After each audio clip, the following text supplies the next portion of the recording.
Oi oi! In this video we are going to go over the JavaScript filter function. This was a viewer request. So let's get started. I have already created a little file called filter.js. I've stuck in there a little array with some numbers in there and another array that's got some objects in there so we can filter those. And then at the bottom I've just got some standard logging functions just to make it easier so we're not console logging every single time we want to output something. So what does filter do? Well, as you might guess, it filters things from lists and arrays and iterables actually.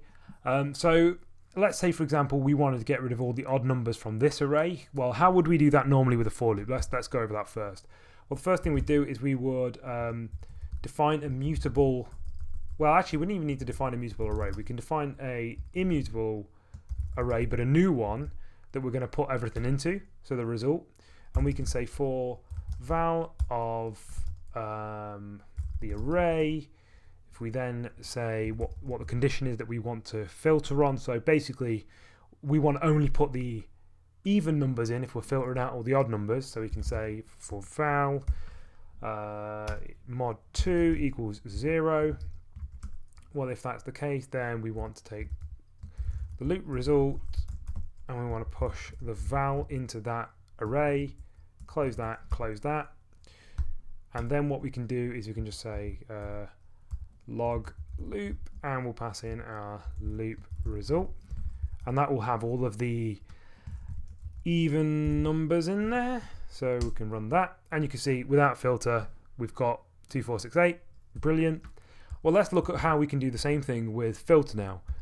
So if I declare the filter result, so what we can do is take the array, call filter, and then we're going to pass in something called a predicate. Now, a predicate is basically a function that just returns true or false, a boolean, right?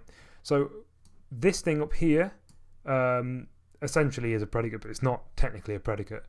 But this will evaluate true or false. And we can do the exact same thing here, but with just arrow function syntax. So we can say val arrow function. Then what we want to do is do the exact same thing. We could do mod2 equals 0, like that. And look at how easy that actually was, because now we've done that. We can say log filter result, and run that, and you can see exact same result. So much more concise syntax. And the great thing about this as well is that, as you'll see in the other videos I do on these functions, we can chain these functions together. So we could do things like we could then reduce, and then we could do something like a b, and do this a plus b, like that. If I've got the syntax right, that should add all of the even numbers up in one go. So it adds them all up to 20. So you can do that sort of thing really easily and chain all the functions together. What we can also do with this as well is I mentioned that this was actually a predicate. It's actually a function. So we could actually define this function outside of this filter. Say we wanted to use this more than one time, we could do that. We could call it predicate, and the way we define that is we say val. You don't have to say val, you could call it anything you like. It might be more meaningful to call it something else, like num, for example. That might make more sense.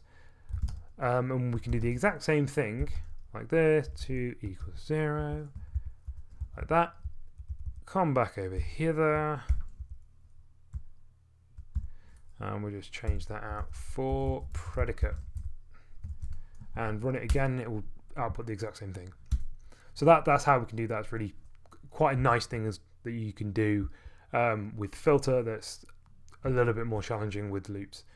But obviously you can see we've taken something that was 5 lines, I think 5 lines, and it's gone down to one really nice line, or 2 depending if you count in this line, because we could obviously have that in 1 if we wanted to.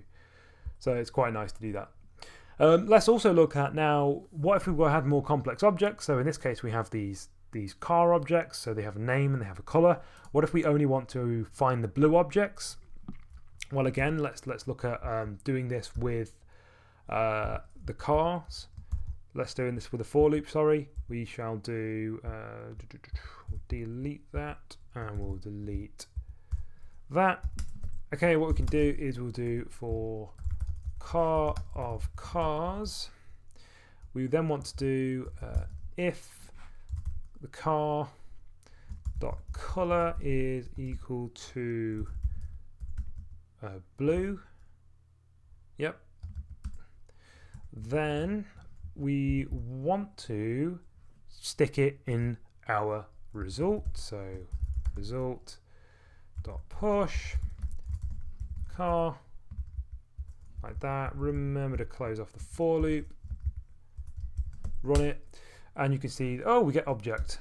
The reason we get object is because I also should log car like that, and this is actually returning an array, so we only want to get the first one because there's only two and we're filtering out one of them just to make this work. And then we can see now without filter we've actually filtered out the red car and we've got the blue car. So we filtered that on a more complex object using a for loop. Well, obviously we can do the same thing with the filter function, and the way we do that is we can say filter result, and we can do cars.filter car. Like I say, you can name that variable anything you like. The car.color is equal to blue, like that.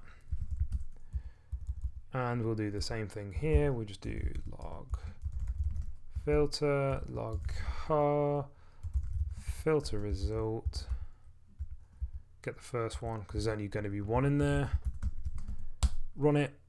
Returns exactly the same thing again, so you can see that we've got the right color there. And of course, you could do the same thing we did previously. We could actually define this in its own little constant and use it as a predicate that you could use over and over again in different filter methods. So hopefully that makes what filter does a little bit clearer. You've seen what we could do previously, as in what you typically do with for loops, and you've seen what we can now do with filters. So hopefully that makes things a little bit nicer for you to understand. Yeah, thanks to whoever requested this video. I've forgotten your name, I apologize. But if anyone has any questions, leave them down there below and I will answer them as soon as possible. If not, I'll see you in the next video. Bye bye bye bye.